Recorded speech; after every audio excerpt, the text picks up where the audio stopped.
In Bitter Cassava, there's a point at which Sam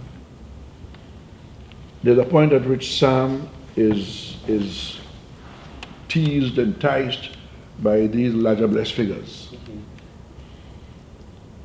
After which he falls on the ground, and his wife, Betty, comes outside, calls to him, and she and Parsippus have some altercation. Parsippus leaves and goes, and she begins talking to Sam.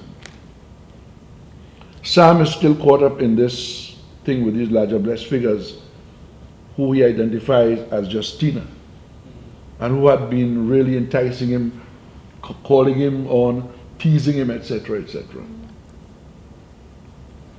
And for all intents and purposes, he is now seeing his wife Betty as if she were Justina. And she's talking to him, but he's calling her Justina. And he's so taken up with this Justina that he rapes his wife, thinking her to be Justina. But to me, that's the most difficult scene to play. And one has to rely on the actor's ability to, in a very nuanced way, work that scene through and let it build and let it build and let it build until the rape. But the director has to time that building, has to ease them through their understanding of each moment within that piece. I must let the piece run its course until it just about to exhaust itself, and then kill the scene. No. I can see almost any director doing that scene in different ways. What was my approach? Just let it play. Let it play and stop it. Don't take it through. And we did that several times until I felt I was ready, and they were ready for us to deal with it. How did I do it? I don't know. I don't know. I look at it. But I know when it was satisfying to me, I felt it would be satisfying to my audience. And why? Because while I'm writing a play, you will swear I'm having some conversation because I'm laughing. I'm busting out some big laugh.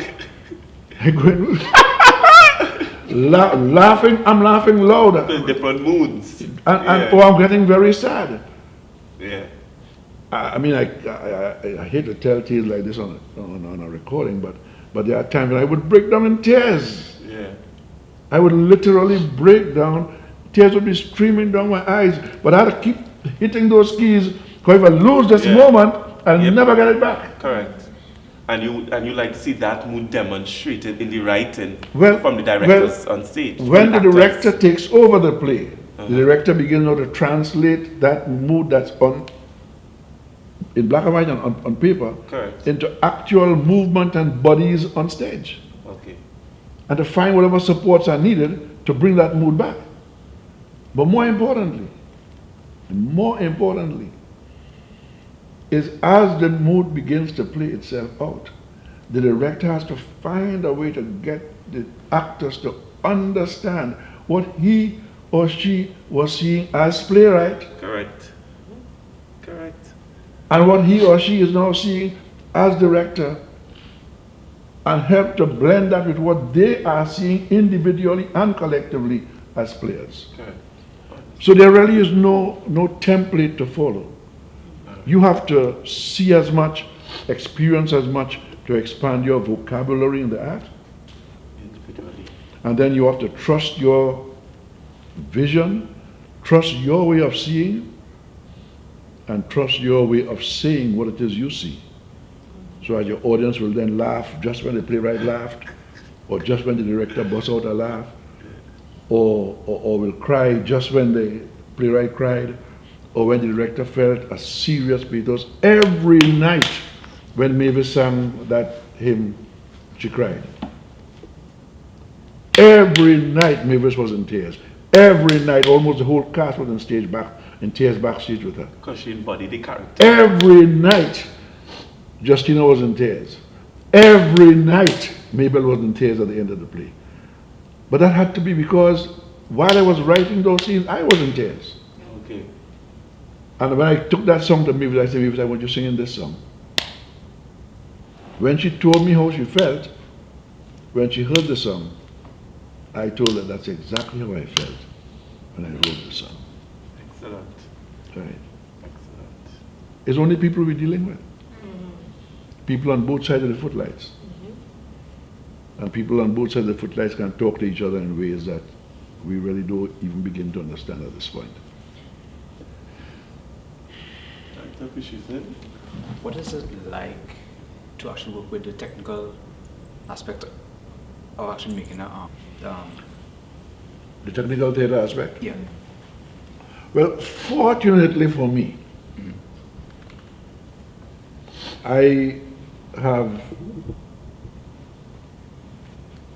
a good grasp on technical theater, on scenographic techniques, on design for the stage, on lighting. I did lighting. I did a full program in lighting. I was production stage manager on several plays in the US. So I knew what it means to gather props, how to deal with these things. So I can deal with my technical aspects. That's good. To me, my technical component of a play begins the day I begin to work the play. Not as playwright. As playwright, I'm writing things, yes, and I'm writing based on my knowledge of the technical things. But the day I begin to work the play on stage is when my technical components begin building. Okay. My stage manager begins hearing me talk those lights through. I talk the lights through all the time. Lights coming, I talk the lights through. And my stage manager must capture those things I say, because I may say them different tomorrow. I may not say them the next day, as the case might be. My sets begin to build as the play begins to take shape. And there's a basic set that you work with, that's the set the playwright give you, but the reality of the set can only take place when the players begin to work on that set. As they begin to work through that rehearsal process, you begin to engage that set with them. Again, you talk the set through the same way, and your stage manager begins to hear you talk the set through and begins to document what that set is. By the time you are ready to go with your technical aspects of it, he knows exactly what that floor plan is. He knows exactly what goes where. He knows exactly what lights goes where. He might be in doubt about some things, but most things are done clear. Your costumes, if you can't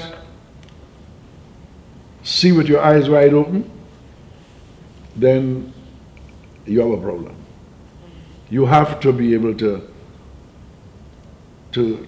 visualize things, to see those colors, and to see where they clash and where they blend, and to see when you have 50 bodies on stage and 50 different costumes, different cuts and different styles and different colors, you have to be able to see not so much what they look like, but what the impact will be like.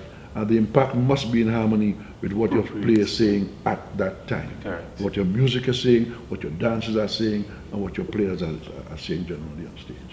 Okay, thank you. So it's really an accumulative thing. I would advise every director to get involved in the technical aspects of the stage, because the more you get involved with it, the more you develop an affinity with it, and the easier it becomes to work with. Okay, thank you. Okay. Well, in close, we'd just like to thank you very much for the time, which is extremely a privilege to each and every one of us, for coming out and sharing with us. The knowledge, trust me, will go an extremely long way and will help us and even benefit us in going forward in our career choice or path